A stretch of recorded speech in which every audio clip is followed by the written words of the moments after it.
তারেক ভাই আমি কিন্তু রেডি, কিন্তু কঠিন ভিডিও আসছে। আমার তারেক ভাই কিন্তু আটলান্টিক মহাসাগরের থেকে ইলিশ মাছ আর বোয়াল মাছ একসাথে যদি উঠে যায়, হেল্প করতে পারে নাকি? শাবাশ শাবাশ শাবাশ শাবাশ শাবাশ শাবাশ।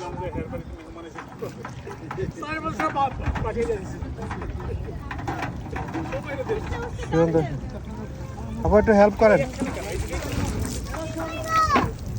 হ্যাঁ এই তো তারেক ভাই দেখেন কত বড় বড় মাছ পেয়েছে।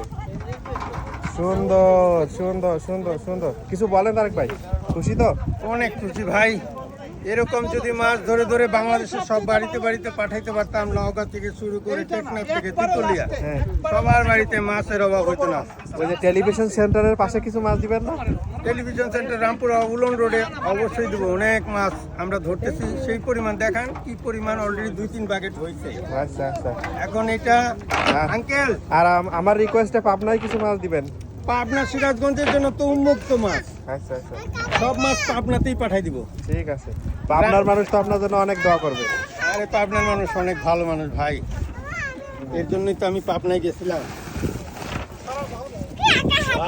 রুহুল ভাই, আল্লাহ সব করে গেল।